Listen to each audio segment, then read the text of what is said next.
why the New Orleans Saints could make another splash in free agency by signing Frank Clark, but probably won't. We got all that and a little bit of lagniappe for you on today's episode of Locked On Saints. You are Locked On Saints, your daily New Orleans Saints podcast. Part of the Locked On Podcast Network, your team every day.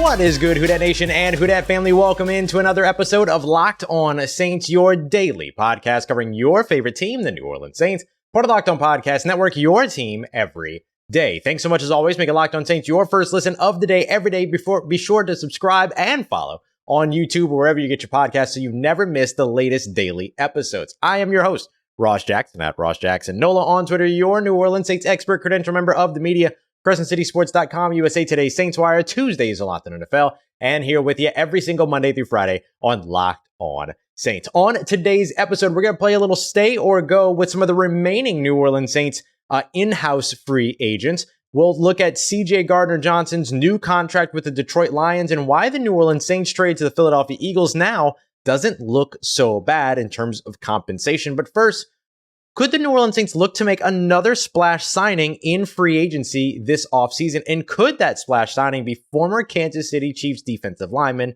Frank Clark? I don't think so. But there's a couple of different things to discuss here, right? The first of which is, why would the New Orleans Saints look to make another splash move? Well, first of all, they've got the money, right? They're ninth in the NFL right now in effective cap space, which takes into consideration the amount of money that they would have to put aside in order to bring back to sign their draft class at the end of April. They sit around $13.2 million available after the estimation of what that draft class will cost. So they have the space to be able to get it done. They have the need to be able to get it done. Edge rusher in particular is a spot where the Saints need some help, right? You've got Cam Jordan on the other side, but I don't think you can say with your whole chest that Carl Granderson is going to be the starter to begin 2023 opposite Cam Jordan. So they could be looking for another option there and then allowing Carl Granderson and Tano Passanio to do what they did so well last year, which was rotate a bunch. Now, Carl Granderson was impressive in his starts last year, particularly toward the end of the year when he started to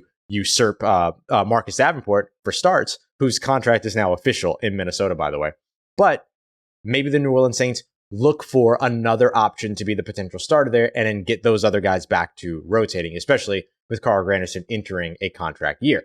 Now, they could go that way. They could also let Carl Granderson be the starter, but still look to add to that room because right now, they've only got a handful of guys on the roster, so adding more talent there does make a lot of sense. The third thing to consider here, though, when it comes to why the New Orleans Saints could make a splash, but very likely won't if it's Frank Clark, or why Frank Clark is very unlikely to be the guy, I say on Tuesday, very ready to come back on Thursday or Wednesday and record an episode about how Frank Clark is your new starting defensive end. We'll see how it goes.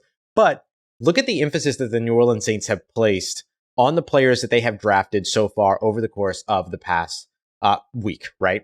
Jamaal Williams, Khalen Saunders, Nathan Shepard. All of these guys are very much culture guys, right?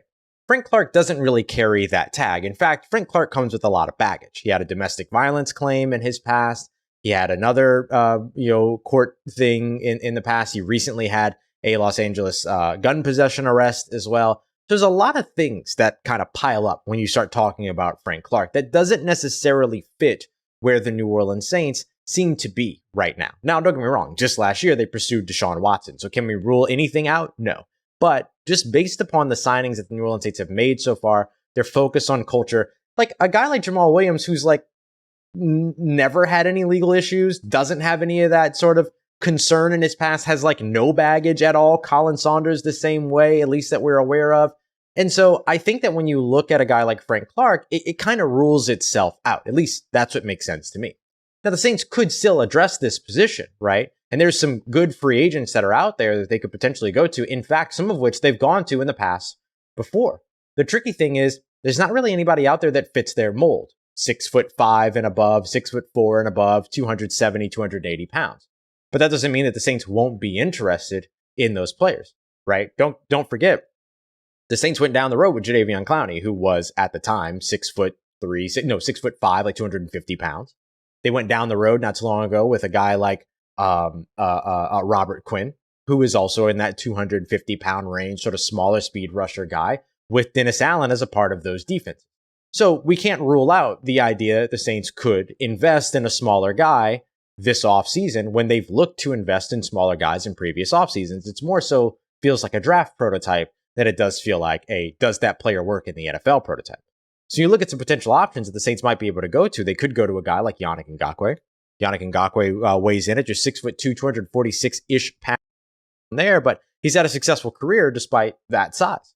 And if the Saints want to add somebody that's going to have the type of speed, the type of recognition, all of those things to kind of help them with where they've struggled a lot over the past couple of years, which is mobile quarterbacks, probably going after the smaller, speedier edge rusher makes a little bit more sense.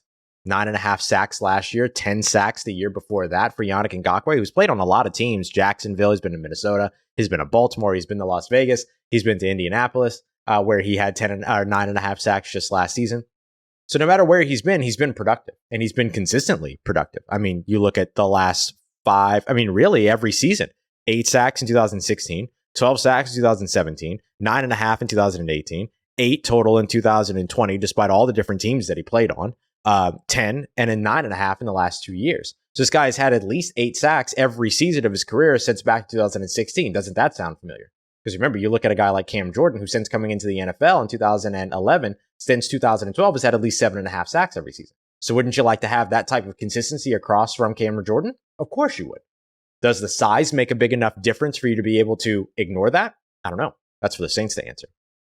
Robert Quinn is somebody that the Saints have gone down the road with before and didn't end up signing, but is now a free agent and is available. Now, he hasn't had as much consistent success over recent years as a Yannick Ngakoue. He's also quite a bit older as well, 32 years old, will be 33 by the time that the season starts.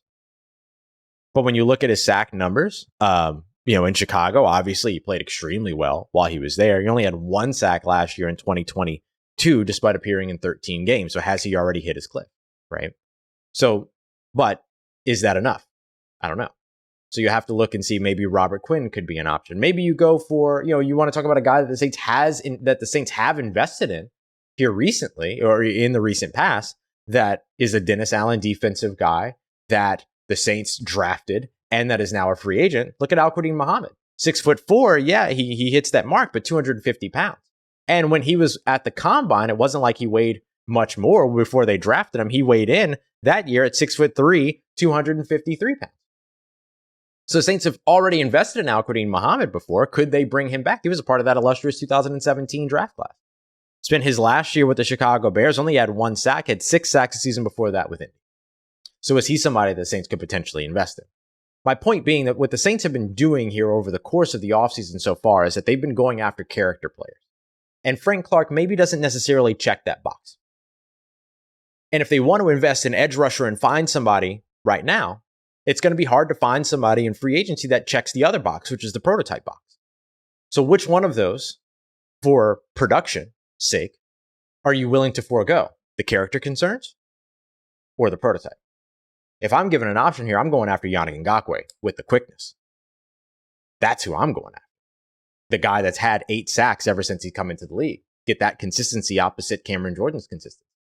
And what the Saints have been really successful doing here recently, right? They signed Derek Carr to a contract that's really not that astronomical at all for a quarterback. Then they go out and they make another splash with Jamaal Williams. They go out, they make another splash with Colin Saunders, but really those are economical splashes. 3 years, $12 million, 3 years, $12.3 million. Not a lot in terms of the contract. Yannick Ngakoue could fall into that same class of player to where you can make a multi-year splash, but still save yourself enough money to be able to continue to build around other areas of your roster, linebacker, safety, so on and so forth. So if I'm looking for the New Orleans Saints to make a splash, again, before free agency fully wraps up, I'm going over the defensive side of the ball this time. I'm looking at edge rusher. But it doesn't have to be Frank Clark. They can find other ways to get it done.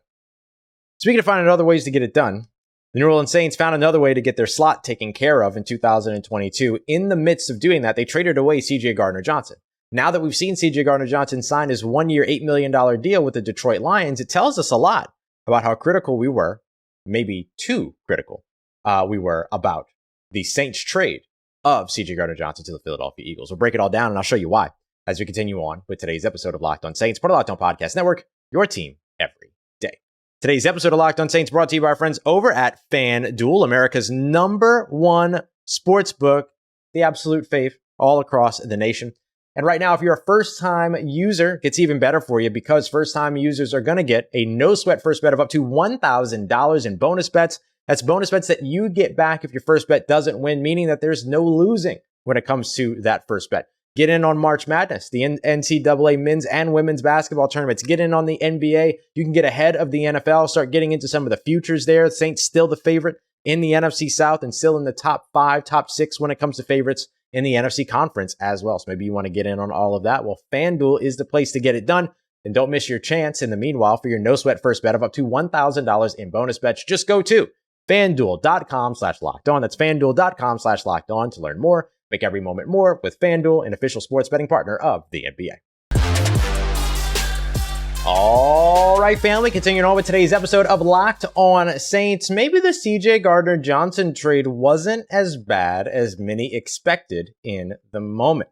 Thanks as always, making Locked On Saints your first listen of the day, every day, here on the Locked On Podcast Network, your team every day. So when we look at the CJ Gardner-Johnson trade from just a year ago, ahead of the preseason, all that, the Saints trading away their star slot corner, one of the better slot corners in the NFL, for the 5th round pick here in 2023, and then a 6th round pick in 2024.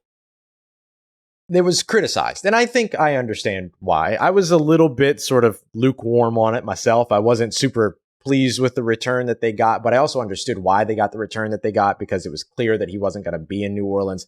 They didn't have really any leverage in terms of what that was going to look like. They didn't really have the abundance of time to be able to really, say anything other than, okay, we got to get him out of here, basically. Because the Saints kind of went down the road on trying to get a deal done with him. They wanted to pay him as a slot corner. He wanted to be paid as a top safety. The Saints obviously weren't going to pay safety money for a slot corner. That's several $1 million per year, $4 or $5 million per year difference in terms of what those top contracts look like. And so basically they said, okay, well, we'll trade you, let you go somewhere where you can play that role, and we'll see if you earn that money. And now CJ Gardner-Johnson kind of has this weird situation to where he goes to Philadelphia, he plays the safety role, he gets 6 interceptions, led the NFL for a little while, had 1 fewer interception as an individual than the New Orleans Saints had as an entire team in 2022. And he sits on the free agency market up until just about a day ago, where the Detroit Lions sign him, reuniting him with former Saints coaches like Dan Campbell, who's their head coach, and then, of course, Aaron Glenn, who's their defensive coordinator, formerly the Saints secondary coach. And he gets a 1-year deal that's worth up to $8 million. That's effectively a $6.5 million 1-year deal. So the reason why that's important is because when you look at the return that the Saints got in the trade versus what would have happened if they would have had him continue to be a part of their team in 2022 and then end up letting him walk at the end of the season, the Saints actually ended up in a better place. So I want to show you this. This is from Mike Triplett over at NewOrleans.football. Obviously, Saints didn't get max value for Garner Johnson when they traded him. They decided to move on from him regardless of the compensation. But they did get the equivalent of a 4th round comp pick. And that actually now winds up being more than what they would have gotten by waiting. So what does he mean by that? So for the Saints, they get that 5th round pick here in 2022 or 2023. And they got a future 6th round pick in next year, which counts kind of as a 7th round pick for this year. It's kind of the way the NFL values future picks, right? For every year removed, you go down a round. So if it's a 2nd round pick for next year, it carries the value of a 3rd round pick for this year. If it's a 2nd round pick 2 years from now, it carries a 4th round pick this year, so on and so forth. So the Saints got a 5th round pick, right? They got a 7th round pick, effectively value this year. So that gives you somewhere around the value of a high 5th round pick. You might call it a 4th round pick, low 4th round pick. It's pretty much the value of a high 5th round pick in that case. Well, with CJ Gardner-Johnson signing just a 1-year, effectively $6.5 million deal, he only nets the Philadelphia Eagles a 6th round comp pick. So the Saints got in a year from now, which carries the value of a 7th in the year that they lost him. So the Saints got a lot more value out of that trade than the Philadelphia Eagles got by letting him walk at the end of 2022. Now, your question might be, well, would he have gotten a better contract in New Orleans? I don't think we can say that, and here's why. CJ Gardner-Johnson wouldn't have had the effect that would have made the New Orleans Saints better in 2022 by playing in the slot. It just wouldn't have been the case. Now, the reason why I say that is because a lot of the struggles that the Saints had were over on the offensive side, not the defensive side. And I think we could make the argument that, yeah, maybe CJ Gardner-Johnson brings you a few more interceptions, but remember, he got those 6 interceptions playing all from the safety spot. None of those interceptions that he got in Philly came from him playing in the slot. He only played 152 snaps in the slot. He walked away with 0 interceptions. Here's more on why you probably wouldn't have gotten a better deal if you're CJ Gardner-Johnson staying another year in New Orleans. Not only did he have no interceptions in the slot, despite those 152 snaps there, he also allowed 24 catches and 2 touchdowns on just 27 targets. That's a huge completion rate.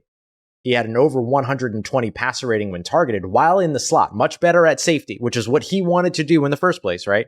And you can see why, because you saw him ball out at that position. But just looking at what he would have been in the slot for the Saints, he would have ended up having a worse year in 2022 with New Orleans than he had with Philly. I think that's easy to see with 6 interceptions from a safety position he would have never played in New Orleans. Avonte Maddox and Josiah Scott, by the way, were the guys that really manned the slot for the Philadelphia Eagles. But CJ Gardner-Johnson took 152 slot snaps. That's not far off from the 189 slot snaps that Bradley Roby got. And Bradley Roby allowed just 16 catches on 33 targets. It's a way lower completion percentage, no touchdowns, and had about a half of the passer rating when targeted as well.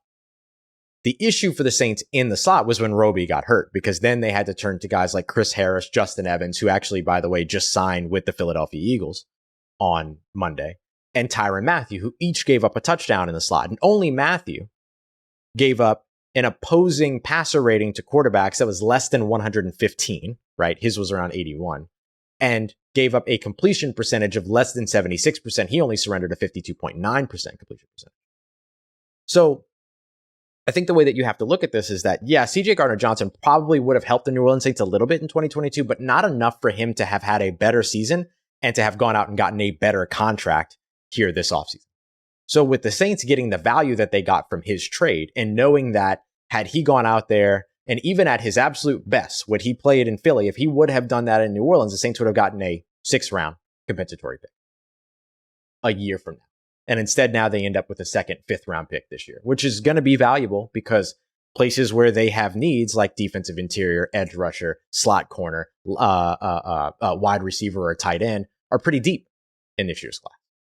So that 5th-round pick or those 2 5th-round picks could be traded to get another 4th-round pick, or even just staying and using that 5th-round pick. The Saints could potentially walk away with something that actually ends up helping them here.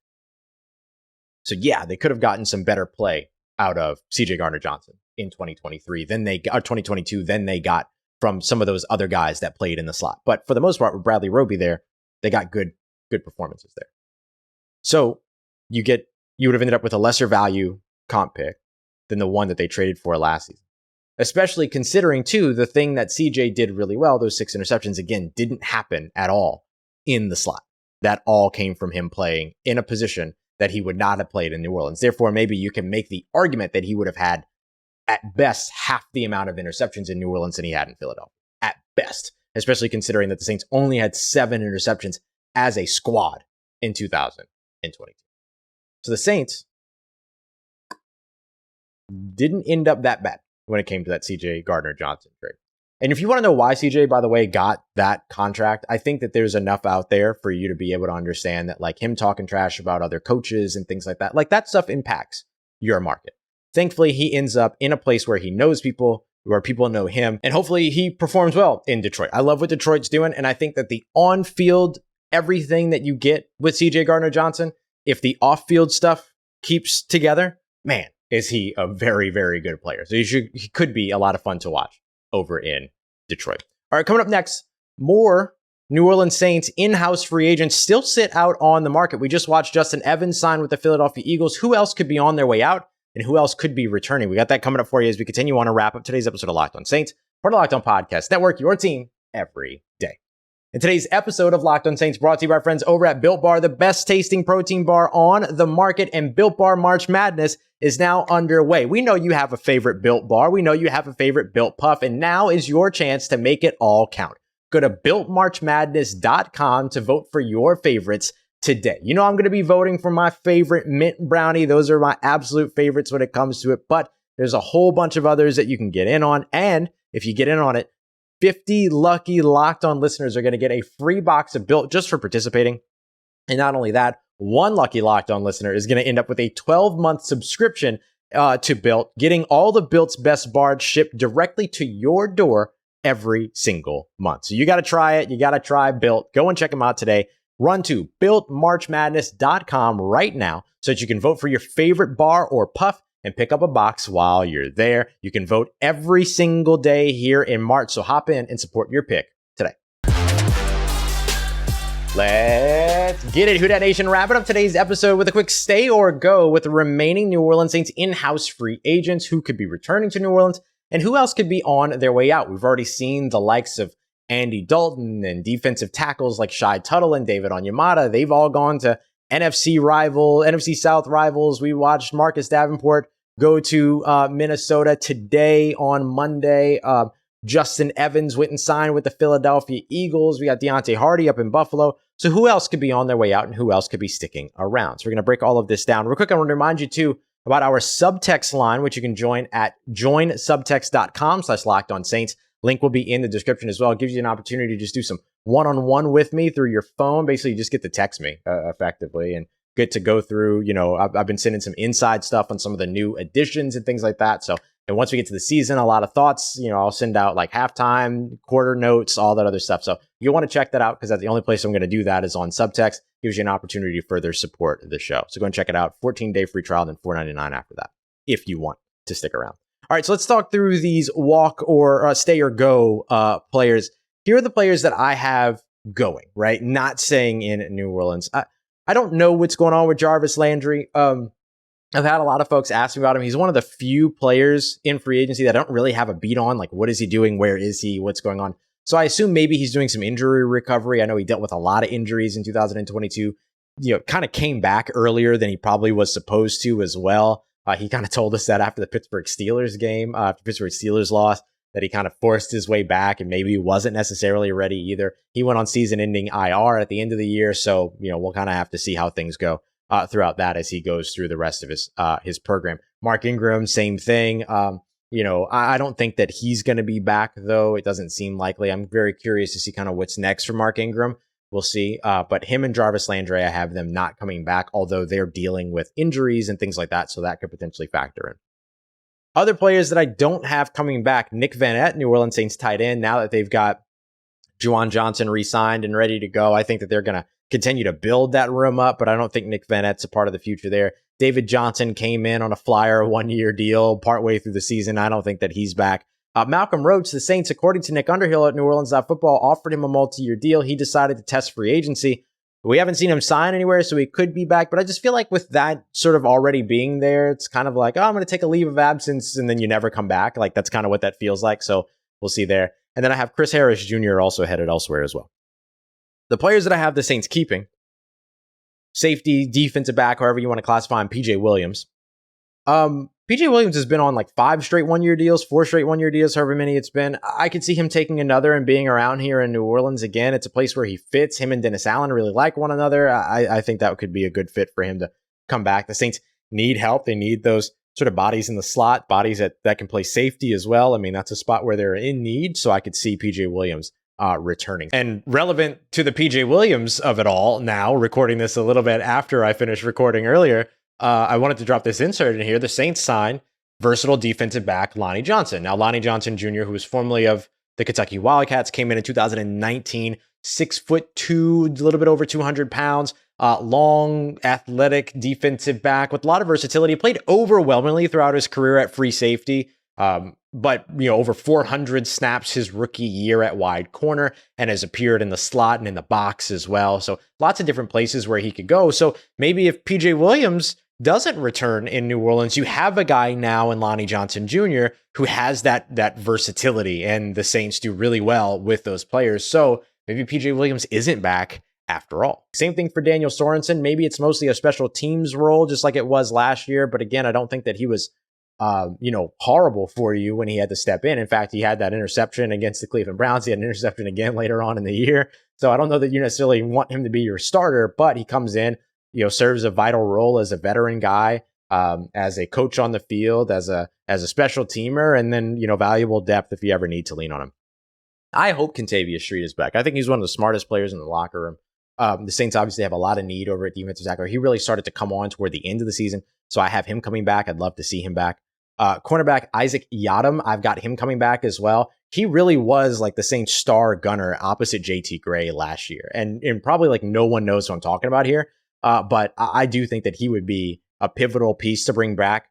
In addition to bringing back JT Gray, getting both of those gunners back, I think would be excellent for New Orleans. And then I have a couple of defenders here, Chase Hansen, Albert Huggins. These are guys that continuously come back, so I could see them being back, even if it's not until training camp or something like that.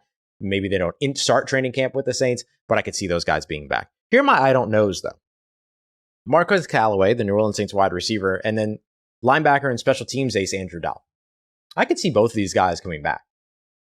Marquez Callaway, there was news that came out that, the Saints didn't plan to, immediately re-sign him. They were going to let him test the market, but that a return to New Orleans wasn't out of the question.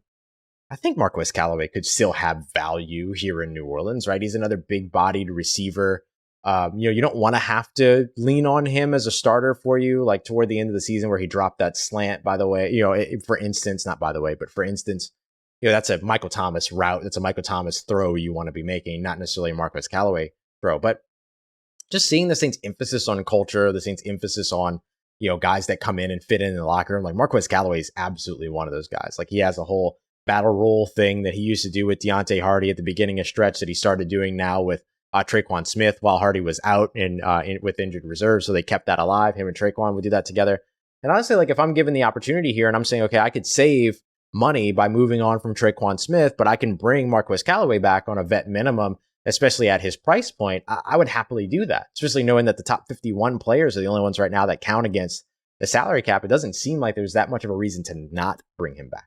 So I could see that being the case, but we saw the report earlier in the offseason, the Saints didn't plan on re-signing him, at least not immediately. So it kind of puts that same, stank on it the way that I thought about the Malcolm Roach thing is like, well, if you didn't re-sign when you had the chance, then maybe you're not going to re-sign, period. And so for the Saints, it's like, well, if you outright said you're not going to re-sign him when you had the chance immediately, you might not look to re-sign him. Andrew Dowell, the Saints have needs at linebacker. They could use some depth there. He's a great special teamer for them, all of that. But do you just go and look at DeMarco Jackson coming back as your free agency addition at linebacker this offseason? And how does that impact the way that you look at it, right? I mean, for me, it could be either Chase Hansen or Andrew Dowell. So I could see the Saints bringing either one of those guys back, even if it's not at the beginning of free agency or the beginning of training camp or something like that. But throughout camp, I could see those guys making returns. So lots of different places for the Saints to still continue to add talent, and they've got more than enough money and opportunity to do it. All right, coming up in tomorrow's episode, it is the middle of the week, so we have our midweek mock draft as well as midweek fundamentals. So we're going to take a look at the compensatory free agent formula. How many compensatory picks are the Saints in line for in 2024? How do you get there?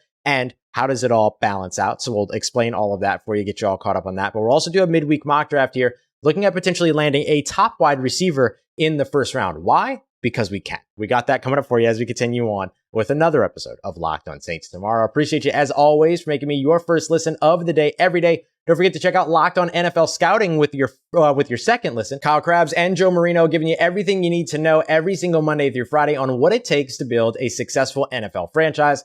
NFL offseason, starting with the free agency into the draft, all of it, as well as salary cap management, everything. Really, really cool stuff and really, really good insight to help make you an even smarter football fan. Appreciate you as always, making me part of your day, part of your routine, for saying yes to me and the show. As always, if you see me, say hi. And if you need anything else around your New Orleans Saints, make sure you follow me on Twitter at Ross Jackson, NOLA. Hit me up. Let me know how the family's doing. Let me know how you're living. Let me know how your mom and them. And trust Who Dat Nation, I'll holla at you.